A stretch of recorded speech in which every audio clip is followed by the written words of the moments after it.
Okay, so here's some finer details of my new Stromm size large.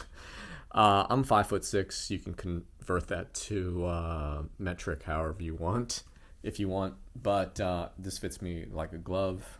Most people would be shocked that a 5'6" guy could fit on a bike that's designed for people much taller than that. But yeah, so this is the build.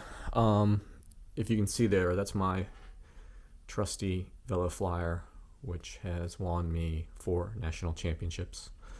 Oh, too far. And I basically, what did I do different? The only thing, 2 things came off of that bike, and that would be the pedals and the saddle, and sorry, the bar stem combo. Well, technically, none of that stuff came off. Anyway, I'll get back to it in a minute. So one of the big changes I made to the amazing frame, I'll go over the components and then the frame, is I went with a Wattshop Cratus aero crank.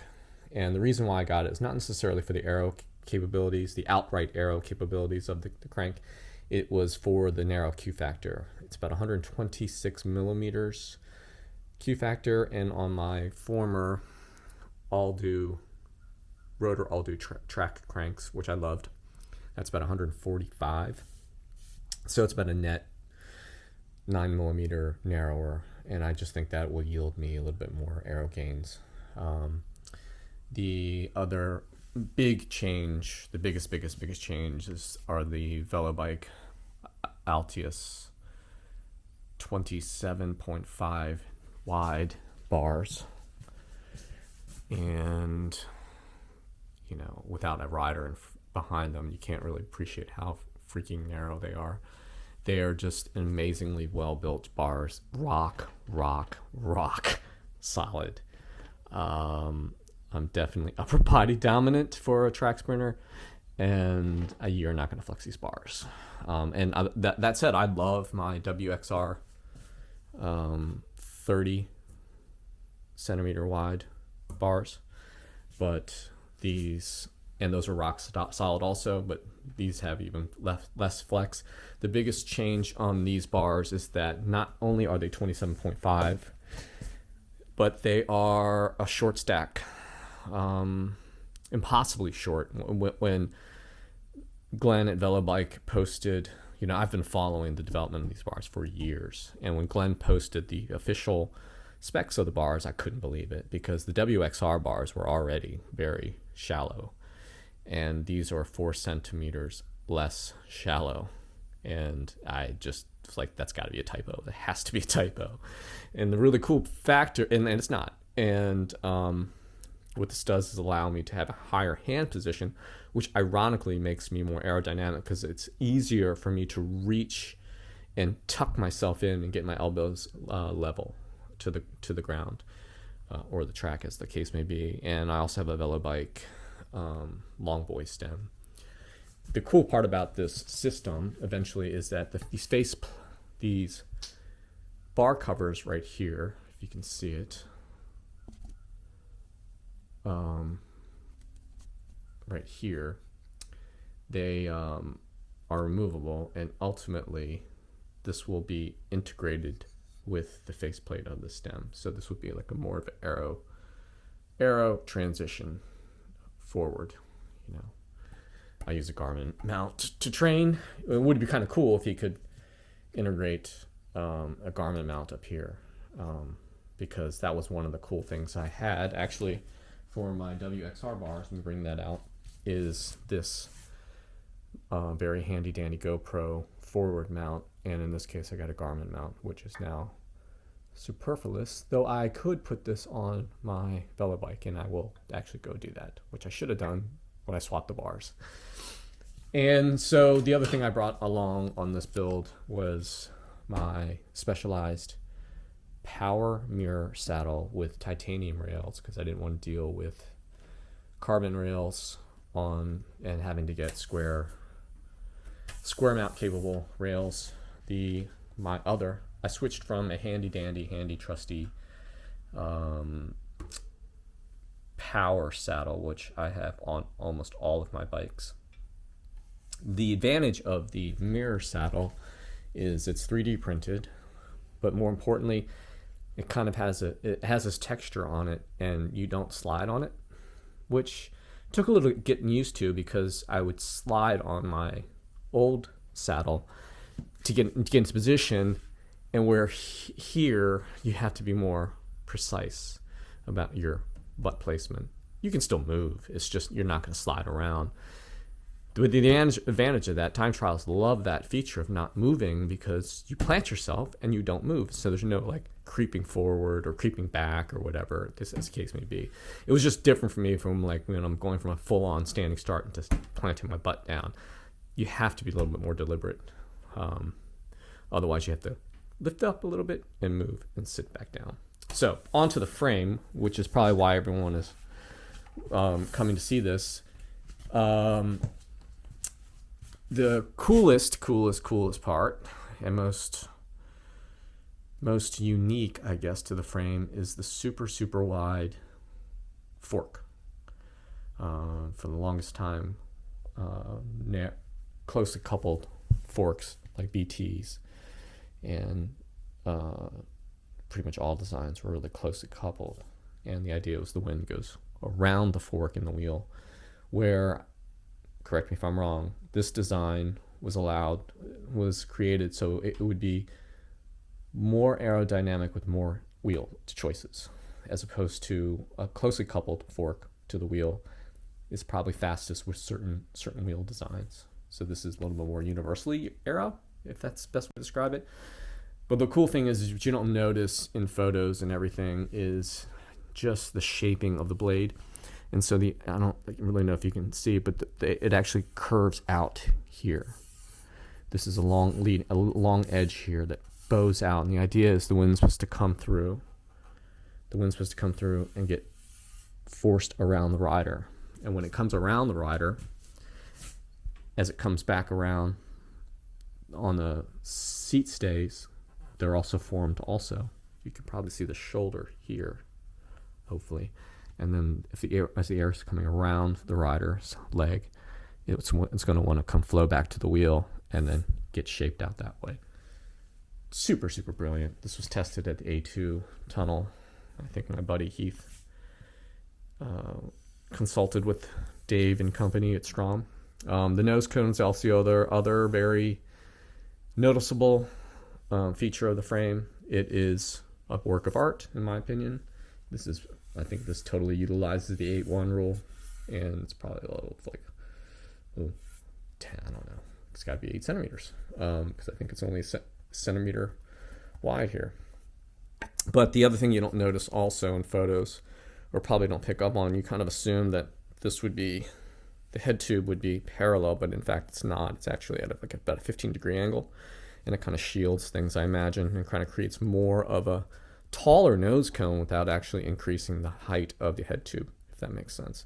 So this kind of shields everything that's going on back here. The down tube is, I think it's almost kind of a cam tail design. I think the idea was just to save weight. It's kind of truncated here. Where I show you, and actually I won't say it's truncated. It's actually, it's a little bit wider than it is at the head tube. This design now is very common for carbon frames.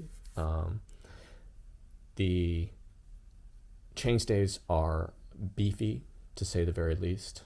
The seat stays are beefy, to say the very least. I have done pretty hard sprints on this already on this Le Mans trainer, and the frame is not a weak link on this at all. It is incredibly stiff, as was my Velobike. So I use the Velobike as a gauge.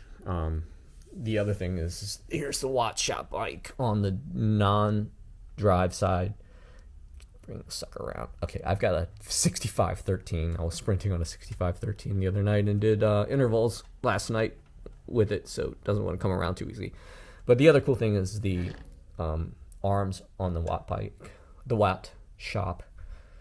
Cratus cranks are very, very narrow, to the point where the Duo pedal axle actually extends past it. And I have a rotor ceramic bottom bracket on this build.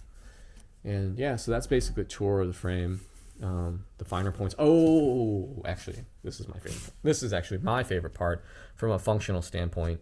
Is that the dropouts are extremely long. So the advantage of this for me is if I have to do if I have to do gear changes, I can keep one chain, because I had been traveling with 2 different chains, and as the wheelbase length changed for the gear changes, I would have to change chains. So that said, it's an awesome feature. But that said, the one downside of the Cratus crank is that you have to pull the crank to change the chain rings, because it's so arrow, you can't change it from the front, you have to change it from the back. That said, it is, and I complimented Grant Bingham at Wattshop about the machining of the spindle in regards to the rotor BSA 30 bottom bracket that this crank was designed specifically for. And why is that important? Is because I have never, maybe once or twice, maybe with a SRAM, and it was hit or miss, never experienced a 30 millimeter spindle being able to slide out of a bottom bracket bearing that easily. I've had Cannondale cranks where I'd literally had to take a mallet and whack on the non-drive side to get it off, and you're like, that can't be good laterally for bearings. This thing with the integrated crank bolt and crank removal bolt, once you pop the arm off, and it takes no effort, the whole assembly just literally just slides right out. There's a little bit of drag just to know you know it's grabbing onto the inner race of the bearing, but it is you're like, there's just no way. It's something you have to do, or have to have worked with enough bikes to know, like, either that was just dumb luck or that was planned. And apparently Grant said they planned it specifically around Rotor. And props to Rotor, because I did not know this until recently, having used their products for quite a while now, that they pride themselves on great machining, and that's how they're able to do this really complex basically sandwiching these arms and bonding them, at least the first design. And I was watching a deep dive on YouTube of of someone praising the machine work at Rotor, and that also extends to the quality of the bearings that they have there, and more importantly, and to props to Wattshop, that they knew that those tolerances that Rotor kept, and they machined their spindle to work with that. Whether or not that's true, I don't know, but I'm happy with the way it works, because it just slides right out. So is it a big deal? Not really. And the other thing is on race day, race week, whatever, I don't really, I've obviously changed gears, but it is entirely possible. I'm not like one of these guys where 1 inch makes a big difference to me, maybe in the 500, I base everything around the 500, and then the match sprint around that. So I can literally go, I think, with 1 chainring in the front and just change the cog in the back. And given the long dropouts, that's not going to be an issue. And it's only really in training where, the resolution of my gear changes needs to be a little better or more varied. It could be an issue, but I have 2 bikes, so it's not that big of a deal. Last thing I'll say is, as I'm fiddling around with my pedals, is Assioma Duos are my favorite pedals. And people see they're my favorite pedals because, and here you can see, they have the silver springs. And why does that make a difference? It's because this is the first generation of the Duos, and they originally came out with these silver springs, which I loved. And if you crank them up tension all the way, they are by far the highest release tension of any pedal I've ever used. I can do a standing 500 full on, or standing 250, and not pull out of these pedals without straps. I've never come across another pedal. Supposedly, I have speed play pedals. Supposedly, you can do that with speed plays. I've never tried it myself, because by that point, I had already switched over to SPD SL, which I yank right out of. But these, I do not. And I reached out to Assioma, and Wellgo manufactures these pedals for them, and asked them if they have any silver. They don't anymore. And I bought a set of Wellgo pedals based on this pedal design. They came with the black springs, which is common, which is what all they make now. And the release tension it's a joke. It's way less than these. And the reason why Assioma switched and Wellgo switched is because roadies were crying about how hard it was to get into them. Having been a former roadie, I can understand, but also it's kind of ruined a good thing. So I tell people when these pedals die, I will cry and then have to find another solution. And the last thing I'll say about these pedals is when people see them, they think that the Q factor is really high because of the pod, but they in fact are not. I did a deep dive the other night to compare the Assioma Duo Q factor to the major players, Shimano Dura-Ace, SPD, SL. Quite frankly, my favorite and most beautiful pedal ever made are these Look Keo blade carbons, and I have the 20 millimeter, 20 nanometer springs on this. I don't know if you can see that. And these are the pimped out titanium carbon ones. Which is what I think maybe in ceramic bearings. But I yanked out of these two. At least in the early season when my form is bad. But I have never, ever, ever yanked out of these. But okay, that said, I compared all of the major pedal players. Shimano, Look, and these are Assioma Duos, and they're basically based on the same, Look Keo cleats. And against the Look pedals themselves, Speedplay, the Aero ones, and they're all within 51, it's like 51 to 53 millimeters of Q factor. So at most it's 4 millimeters difference on both net difference. I'm willing to give that up if I'm not going to pull out of my pedals, and I don't have to worry about that. So, the main thing is I got this almost to a full-on centimeter. I did actually, because I removed the pedal washers, and so I have a full centimeter less Q factor, and I don't need to go narrower, because this way I know I have rock solid pedals that I am not going to pull out of. And it's just not worth going with just 2 millimeters on each side narrower. And also that back to the pedal washer comment. Okay, and then I'll wrap this up. Is that the cool thing about these Wattshop Cratus cranks is that they are adjustable length. And I have the 145 to 160 shims in here, or inserts if you want to call them. And I had been racing on 160 rotor Aldo cranks, and that's a link that I settled on, and I can do a video on crank links. But this actually worked out well, because in case down the road you want to change, and you can change this to 150 with additional inserts to be purchased. You can change the lengths to 155, 152.5, and so forth, and then down to 145. And then the longer crank length, so you can do to 165 to 170, blah blah blah blah blah blah blah. But I will never need anything longer than these arms, so it's nice to have this option of changing. Though I won't, because I've already settled on 160 as my sweet spot crank length. But yeah, thanks for watching. I love the bike so far, and I've heard nothing but great things about people that have actually taken it on the track. And yeah, it's gonna be rock solid and rock stiff.